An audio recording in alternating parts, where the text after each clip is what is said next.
landed at JFK Airport with a passport from a country that has never existed in our lifetime. We'll be meeting her here. Do you have the blue passport that I saw? Do you have another?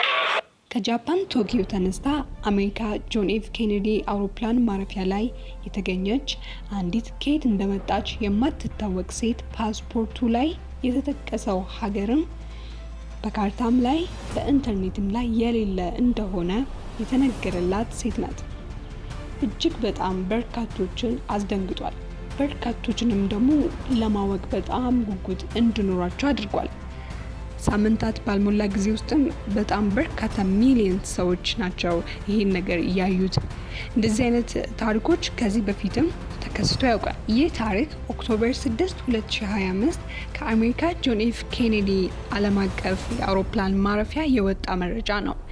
ይህም አንዲት ሴት ከጃፓን ቶኪዮ መጥታ ጆን ኤፍ ኬኔዲ ኤርፖርት ላይ ወርዳለች።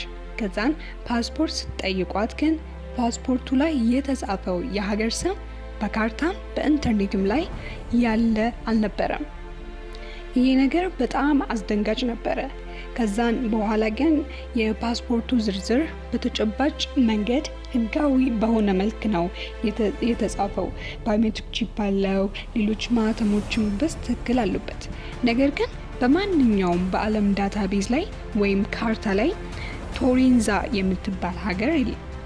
በዚህም ባለሙያዎቹ ሲጨነቁና ግራ ተጋብተው ነበር። በጥቂት ቀናት ውስጥም የዓለም ህዝብ ተቀባብለው አይቶታል። ነገሩ ሲጠና ግን በኤአይ የተፈጠረ ታሪክ መሆኑ እውነቱ ታውቋል። ምስሉ፣ ድምፁ ሁሉም የፈጠራ ስራ ነበረ። ምንም አይነት ኦፊሻል ዜና ከኤርፖርቱ አልወጣም።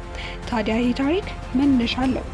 በ1950ዎቹ ውስጥ ይነገር ከነበረው የድሮ አፈ ታሪክ የተነሳ ነው። የታውሮይድ ሰውዬ ታሪክ ተመስርቶ የተፈጠረ ነው።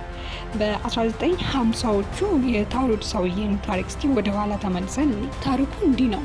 በ1954 አንድ በደንብ የለበሰ በመካከለኛ እድሜ ላይ ያለ ሰው በንግድ ስራ እንደሚጓዝ በተጠቀሰው ወደ ጉምሩክ መቆጣጠሪያ መኮንን ያመራል።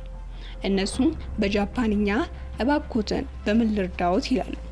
ሰውየውም በፈረንሳይኛና በተሰባበረች እንግሊዘኛ በእርግጥ ለሶስተኛ ጊዜ ነው ወደ ጃፓን የሚመጣው በስራ ምክንያት ብሎ ፓስፖርቱን ያወጣል። የጉምሩክ ሰውዬ ፓስፖርቱን እያገላበጠ ሀገሩ ቱሪድ ነው፣ ይቅርታ ጌታዬ፣ እዚህ እንዲህ ያለ ሀገር ካርታ ላይ የለም ይላል። ሰውየውም ግራ በመጋባት ሀገሩ የ1000 ዓመት ታሪክ ያላት በፈረንሳይና ስፔን ድንበር ላይ የምትገኝ ነው በማለት ይመልሳል።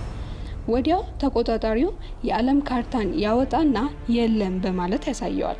ይህን ጊዜ ወዲያው ሰውየው ላይ ምርመራ እንዲደረግ ይወሰናል። እሱ ለንግድ ነው የመጣውት ብሎ የጠቀሳቸውን ለማረጋገጥ ሲሞከር ምንም ነገር እንደሌለ ይረዳሉ።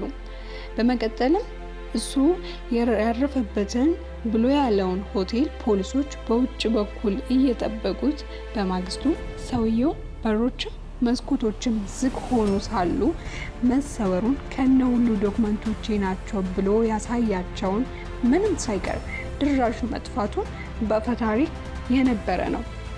በአሁን ዘመን ዓለም የደረሰችበትን የቴክኖሎጂ ምጥቀትን ተጠቅመው እንዲያለ ፈታሪክን በተጨባጭ ማሳየት ተችሏል። በዚህ በቶሪንዞ በወጣው ምክንያትም አሁንም እውነታው ከወጣ በኋላ ለብዙዎች ስጋትን፣ ግራ መጋባትን ፈጥሯል። ይህም ሶሻል ሚዲያ ላይ የሚወጡ ነገሮች የቶቹ እውነት የቶቹ ደግሞ ፈጠራ ናቸው፣ እንዴትስ ነው መለየት የሚቻለው በማለት ስጋታቸውን እየገለጹ መሆኑን አይተናል።